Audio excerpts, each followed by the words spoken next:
What if I said to you all shonen anime is the same? For some of you that may not come as a surprise, for others, well, allow me to explain. Chances are you've seen at least one shonen series in your quest through the anime trenches. If you're most people, you probably watched either AOT, Naruto, Dragon Ball, My Hero, Demon Slayer, the list goes on. All of these shows have different settings, characters, and rules to the world, but what they all share is the same story skeleton, one that is far overused and needs a remodel. The model in question here is none other than the hero's journey. For those of you who have been through high school, that may strike a chord in the old Pandora box of memories. The hero's journey is often characterized by a call for an adventure, two people to aid the protag on his journey, a mentor, and usually a journey about discovering one's true potential to defeat the bad man before returning home. And there's nothing wrong with this story setup. It tends to be in a lot of them in some shape or form, but what is the problem here, especially in shonen anime, is that creators seem to not be interested in mixing it up a bit, changing some things around for,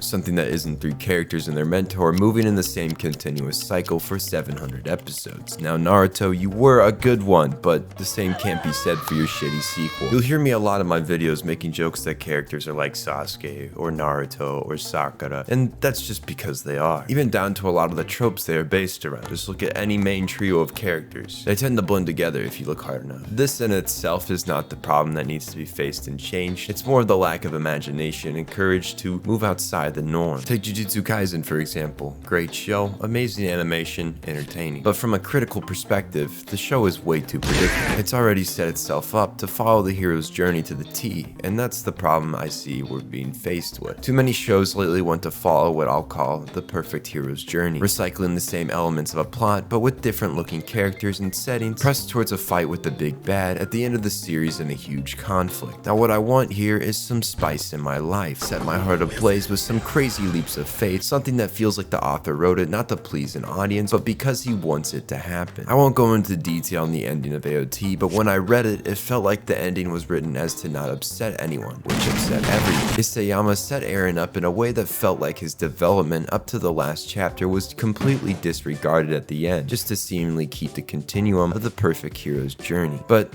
hey, maybe it's just me that thinks that. A more formulaic example of a series is none other than Demon Slayer. It follows the journey insanely linear, two pals, a mentor, death of a mentor, return after battle, back into the cycle with small differences. The problem Demon Slayer faces the hardest is the growth in characters, especially Tanjiro. Getting stronger does not equal character development, it just doesn't. He's a goody-good hard worker to the end, but he just feels like a really shallow character who doesn't really change over the series. Basic protags are sometimes done intentionally though, so I'll let that rest here. Anyway, you get my point. Shonen anime has the creativity of a Wall Street broker. But wait, there is still hope, my friends. While even stories like Death Note have elements of the hero's journey, they are without a doubt used in a meaningful manner. There isn't much in this show that you can pin down as formulaic. Our protag is very much a villain, point one for something that's different. He has a mentor that tells him about his newfound power, but he keeps his distance, acting as but a watcher for most of the time. Point two, he has helpers, but they are often used to be cast aside to benefit protag's selfish goals. Point three, the main antagonist dies before the journey is even concluding. Controversial. Point four, there's the basic call to adventure of the Death Note dropping out of the sky, but most other elements of the journey are warped, changed in ways to make for a more interesting experience. The hero's journey wasn't supposed to be as formulaic as it's become. As shown in this diagram, the beginning and the end are known products. We know somehow our hero will overcome. What we don't know is how he'll get there, who he'll meet, what he'll change. But lately, the known part of the story has bled into what should be unknown. Character tropes become all the character is with no personal aspects to him. Helpers that the hero meets become more predictable and similar from story to story. Serious talented guy overshadowed by protag, funny powerful friendship guy, logical support person, knowledgeable cool mentor. There's nothing wrong with stories that have these character types, it's just that the sheer amount and the lack of deeper personality can be problematic. AOT has these elements, but it succeeded in making the character morph out of just being that. The time skip showed them more mature, showed them feeling more of the weight of what they're doing, which was already starting to bloom in the third season. Before then, you could make a strong argument that it was just following the basic formula. Its journey went from the unknown, being known, to becoming unknown again by making their characters transcend their original shackles of their character trope. A perfect save. If you've gathered anything from what I've said up to this point, I want it to be that the hero's journey isn't bad, but it's how it's being used is the problem. I want more variety in how they're told. Obviously, the hero's journey aspect will be an ever popular dynamic for a genre made for young lads. But I think there is something to be found in how stories like Death Note, Code Geass, or hell even Spy X Family bring a different feel to this same archetype of story. At the very least, writers should look towards stories like Chainsaw Man or JoJo to see how to spice up the journey when not straying too far from the path. JoJo does well to parody the journey, basically saying, this is every hero's journey in a nutshell, and now we're gonna do it 5 times. Chainsaw Man says, look, we got all the basic setups you're used to in this shit. Now we're gonna fuck it all up in the second half. So yeah, bear in mind not all shonen are predictable and formulaic. It'd be like saying all isekai follow the same path. While 95% are doing the same shit, there's 5% out there that sets its own path ablaze, making some A-tier content. Same applies here. All some of these shows need to go from meh to hey, that's pretty good is some stylistic choices. Intentionally deciding, hey, this character's really fucking basic. Let's flesh him out and make him something unique. Or hey, the plot here is really predictable and dragging. Let's do something here that's unusual to create tension in the story. Better yet, for you shonen out there who think more is better, hey, this story is so fucking long that a portion of our audience is probably gonna die before it's finished. Maybe we should work towards an actual conclusion instead of dragging it along until we bite the dust.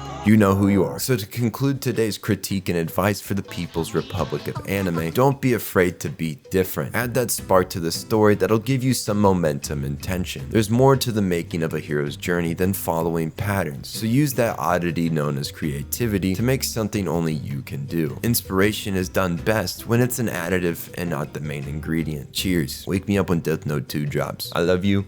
Johnny. Now before this video ends, I want to take a moment and tell you about the new Patreon setup. I have lowered the prices pretty dramatically. The lowest tier is $1 now, the mid tier is $3, and the high tier is $5. The reason I did this is I think it should be more affordable. I think I shot too high for the price, and honestly, I wouldn't pay that either. With the first tier, it's general support. That's all it is. It's $1 a month. The next tier up is when you start getting stuff for it. At $3, you'll get your name at the end credits of the video. You'll also get access to the Patreon only feed. You also get Discord access, as well as you get access to all the videos I've made before I started this YouTube channel. So all my old shit that is probably better buried, but I brought it up just so you guys could see. There's stuff from when I was in 5th grade all the way up to my junior year in high school. At the highest tier at $5 a month, you'll also get anime inspired workouts. The docs that I use for those videos will be included. Anime inspired recipes, which I use in the cooking videos. You'll also be getting behind the scenes videos. Some of it is voiceover commentary on a video I've already published. Some of it will be behind the scenes content of actually filming and recording stuff. So it's really just a lot of bonus content. So pretty much general support, bonus content, and behind the scenes content. It's kind of how they're separated, so you know what you're getting on each of them. Obviously, if you pay the $5 one, you're going to get everything above that. So that's all I wanted to say. Hopefully you'll consider becoming a patron.